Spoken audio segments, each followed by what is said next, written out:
Hello दोस्तों, स्वागत है आप सभी का टू द पॉइंट के इंडिया ईयरबुक के सेशंस में। हमने पिछले चैप्टर में बेसिक इकोनॉमिक डाटा के बारे में देखा। आज के इस चैप्टर में हम कॉमर्स के बारे में थोड़ा बहुत एक ओवरव्यू देखेंगे कि खासकर इंडिया ईयरबुक में commerce related, trade and business related, India में जो कुछ भी है उससे रिलेटेड क्या डाटा या फिर क्या इन्फॉर्मेशन हमें देखने को मिलती है। चलिए आज का चैप्टर शुरू करते हैं। The department of commerce comes under ministry of industries and commerce. जाहिर सी बात है, ministry of industries and commerce जो है वो डील करती है A to Z industry related, business related, commerce related. तो डिपार्टमेंट ऑफ कॉमर्स जो है वो स्पेसिफिकली बनाया गया है under ministry of industry and commerce के, वो कॉमर्स से ही डील करता है। अगेन, अगर मैं कॉमर्स का वर्ड आपको हिंदी में बता सकूं तो व्यापार या फिर बिजनेस, जो कुछ भी आप डील कर सके उससे जो है डील करता है department of commerce. The department formulates, implements and monitors the foreign trade policy which provides the basic framework of policy and strategy to be followed for promoting exports and trade। तो exports और imports यानी कि जो हम products मंगवाते हैं, exports यानी कि वो प्रोडक्ट्स जो हम बाहर बेचते हैं, यानी कि अब्रॉड या फिर फॉरेन कंट्रीज को जो है हम बेचते हैं। तो imports और exports किस तरीके से होंगे, इन्हें डील करने वाली पॉलिसी या फिर स्ट्रैटेजी क्या होगी, इन पर ड्यूटीज किस तरीके से लगाए जाएंगे, कौन से कंट्रीज जो है स्पेसिफिकली हमारे लिए बहुत बेनिफिशियल है, इन सभी के बारे में ए टू जेड के बारे में जो है डील करता है ministry of Commerce, that is Department of Commerce, which comes under Ministry of Industries and Commerce.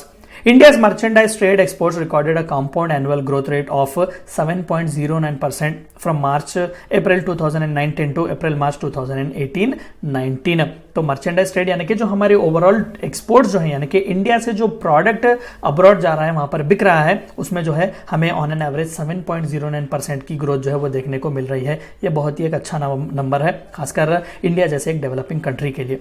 Merchandise exports reached a new peak of $331.02 billion during April-March 2018-19। Number याद रखिएगा कि as of 2019 somewhere around $330 billion का जो है हमें सिर्फ export से trade देखने को मिलता है इंडिया में। क्यूमुलेटिव वैल्यू ऑफ इंपोर्ट्स यानी कि वो प्रोडक्ट्स जो हम मंगवा रहे हैं ड्यूरिंग April-March 2018-19 was $507.44 बिलियन। तो आप देख सकते हैं कि एक्सपोर्ट से ज्यादा हम इंपोर्ट कर रहे हैं, तो जाहिर सी बात है इसे जो है हम ट्रेड डेफिसिट कहते हैं, यानी कि हमारे इंपोर्ट्स जो है वो हमारे एक्सपोर्ट्स से कई ज्यादा है, यानी कि अभी जो है हम अभी सेल्फ सस्टेनेबल या फिर जो है हमें सेल्फ एफिशिएंसी अभी हासिल नहीं हुई है। Oil imports were valued at $140.47 billion during April-March 2018-19, यानी कि petroleum related products, crude oil वगैरह जो है वो समवेयर अराउंड $140 बिलियन के जो है हमने इंपोर्ट्स किए हुए हैं। And non oil imports, oil imports ना होकर बाकी के जितने भी हैं, those have been valued at $369.97 billion during April-March 2018-19। तो यहाँ पर भी जो है अच्छा खासा अमाउंट हमें देखने को मिलता है। देखिए, आप सभी को एक डाउट आ सकता है कि हम यूएस डॉलर्स में किस लिए बता रहे हैं। तो दरअसल यूएस डॉलर को जो है वो एक हार्ड करेंसी कहा जाता है, यानी कि इंटरनेशनल मार्केट में चंद इंपॉर्टेंट ऐसे करेंसीज हैं जैसे कि यूएस डॉलर है या फिर यूके का पाउंड है। तो ऐसे करेंसीज जो है उनका स्टेबिलिटी बहुत ज्यादा होती है और इंटरनेशनल फाइनेंस में इनका जो वैल्यू जो है वो बहुत अच्छा होता है और ज्यादातर ट्रांजैक्शन जो है वो इन्हीं के करेंसी के वैल्यूज में किए जाते हैं। तो इसीलिए इंडिया भी जो है वो यूनाइटेड स्टेट्स के डॉलर को जो है ज्यादातर इस्तेमाल करता है। The trade deficit in April-March 2018-19 was estimated at $176.42 billion. जैसे कि मैंने कहा, ट्रेड डेफिसिट के इंपोर्ट्स और एक्सपोर्ट्स के बीच का फर्क, ऑफ कोर्स इंपोर्ट्स जो है वो ज्यादा है, एक्सपोर्ट्स जो है वो कम है। अगर एक्सपोर्ट ज्यादा इंपोर्ट्स कम होते तो यहाँ पर ट्रेड सरप्लस होता, लेकिन यहाँ पर ट्रेड डेफिसिट है which is somewhere around $176 billion.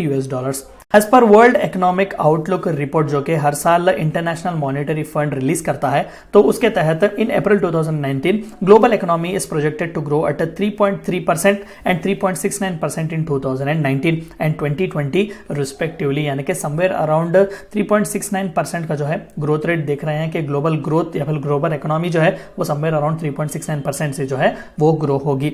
लेकिन जाहिर सी बात है कि कोविड के मार की वजह से जो है इसमें कई फ्लक्चुएशंस आ सकते हैं।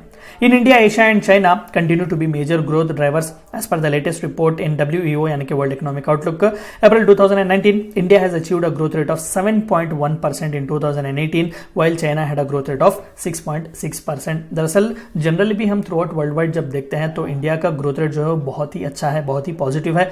At a very good rate of 7.7 जो है on an average India growth rate जो है वो रिकॉर्ड कर रहा है।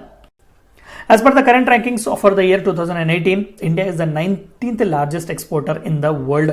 तो पूरे वर्ल्ड में जितने भी एक्सपोर्टर्स हैं उनमें इंडिया 19th लार्जेस्ट एक्सपोर्टर है विद अ शेयर ऑफ 1.7%।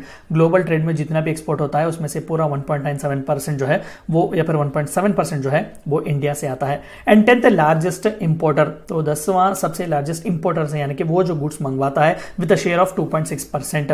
तो गुड्स का, इंपोर्ट्स का शेयर जो है पूरे ग्लोबल ट्रेड में हमारा 2.6% of merchandise trade in the world.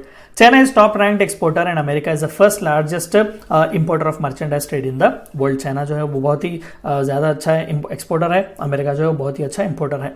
The 5-year foreign trade policy 2015-20 provides a framework for increasing export of good and services. प्रधानमंत्री नरेंद्र मोदी जी की सरकार आने के बाद one of the most influential step जो उन्होंने लिया हुआ था वो यही था कि 5-year फॉरेन ट्रेड पॉलिसी जो है उन्होंने इंप्लीमेंट की हुई थी। मैं आपसे रिकमेंड करूंगा कि आप थोड़ा बहुत इसके बारे में इन डिटेल पढ़ लें।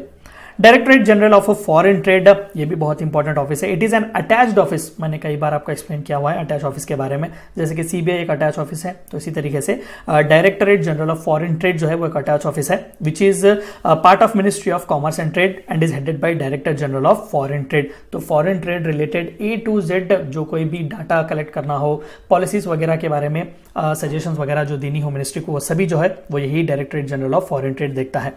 It is responsible for formulating and implementing the foreign trade policy with main objective promoting India's export. जैसे कि अभी मैंने कहा वो यही काम करता है। In the last 2 years, over 50,000 entrepreneurs have been trained under a Niryad Bandhu program implemented by DGFT, thus complementing the Startup India and Skill India initiative. दरअसल ये एक सेंट्रल गवर्नमेंट का प्रोग्राम है जिससे तहत जो यंग एंटरप्रेन्योर्स होते हैं, जो बिजनेसमैन होते हैं, उन्हें एक्सपोर्ट ओरिएंटेड बिजनेस किस तरीके से किया जाए वो सिखाया जाता है ऑनलाइन। तो लाइव क्लासेस लिए जाते हैं, सेशंस लिए जाते हैं, उन्हें नॉलेज बढ़ाई जाती है कि इंटरनेशनल ट्रेड जो है किस तरीके से चलता है, खासकर इंडिया के एक्सपोर्ट को पुश जो है वो किस तरीके से किया जा सकता है। तो निर्यात बंधु स्कीम के तहत या फिर निर्यात बंधु प्रोग्राम के तहत अब तक 50,000 बडिंग एंटरप्रेन्योर्स को जो है वो ट्रेन किया गया है। दरअसल ये 2009 to 14 जो ट्रेड पॉलिसी आई हुई थी उसके तहत लिया गया था, लेकिन 2015 में इसे ऑनलाइन या पर डिजिटल किया गया था। A new institution, namely the Center for Research in International Trade, has been set up to deepen existing research capabilities to understand the growing complexity of process of globalization and its spillover effects on domestic policy making. जब से हम globalisation की बात करते हैं, privatisation, liberalisation, economic reforms की बात और खासकर ग्लोबलाइजेशन की बात जब हम करते हैं तो जाहिर सी बात है कि इंडिया में किसी एक विलेज में बैठकर आप यूनाइटेड स्टेट्स के कैलिफोर्निया या फिर न्यूयॉर्क के किसी मैन्युफैक्चरिंग यूनिट में बनने वाली टी शर्ट को जो है ऑर्डर कर सकते हैं। तो ये ग्लोबलाइजेशन है। तो इस तरीके के ग्लोबलाइजेशन की वजह से किस तरीके के इफेक्ट्स हैं या फिर हम उन ग्लोबलाइजेशन को किस तरीके से इफेक्टिवली यूटिलाइज कर सकते हैं ताकि हमारे ट्रेड को, ताकि हमारे इकोनॉमी को बूस्ट मिले, इन सभी के बारे में रिसर्च करता है centre for research in international trade.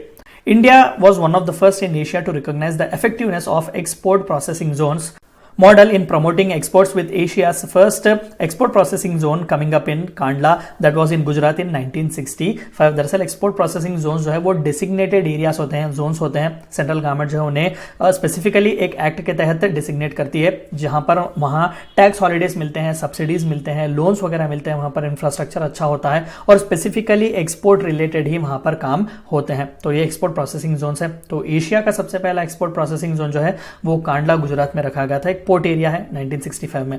And further special economic zones, ये दरअसल एक्सपोर्ट प्रोसेसिंग जोन्स का एक थोड़ा बहुत एडवांस्ड वर्जन था।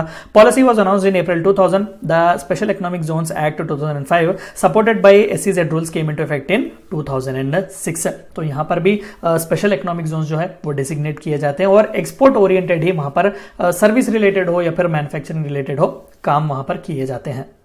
एंटी डंपिंग सबसे इंपॉर्टेंट प्रॉब्लम अगर आज डेवलपिंग कंट्रीज फेस कर रही हैं फ्रॉम द डेवलप्ड कंट्रीज तो वो डंपिंग है। यानी कि मान लेते हैं कि चाइना है फॉर एग्जांपल, चाइना में इलेक्ट्रॉनिक गुड्स बहुत अच्छे बनते हैं, जाहिर सी बात है, और बहुत चीप भी बनते हैं और वो इलेक्ट्रॉनिक गुड्स जो है वो सारी दुनिया भर में सप्लाई करता है और India is also one of the good potential importer of electronic goods from China. लेकिन इंडिया को एडवर्सली अफेक्ट करने के लिए या फिर इंडिया के इलेक्ट्रॉनिक मार्केट को एडवर्सली अफेक्ट करने के लिए, इनडायरेक्टली इंडिया को ही एडवर्स अफेक्ट करने के लिए अगर चाइना इन चीप गुड्स को और भी चीप क्वांटिटी में सप्लाई करता है तो उसे डंपिंग कहते हैं। यानी कि वो प्रोडक्ट जो आपके पास हद से ज्यादा अवेलेबल है या फिर आप वांटेडली उसे एक्सपोर्ट कर रहे हैं ताकि आगे वाली की इकोनॉमी को मार गिराएं या फिर उसे डिमिनिश इंग्लिश करें तो उसे डंपिंग कहते हैं। तो इंडिया में इस तरीके के एंटी डंपिंग ड्यूटीज भी लगाए जाते हैं ताकि इस तरीके के इंपोर्ट्स पर जो है बैन लगाया जा सके। The role of directorate general of anti dumping and allied duties under the department is to provide the level playing field to the country's domestic industry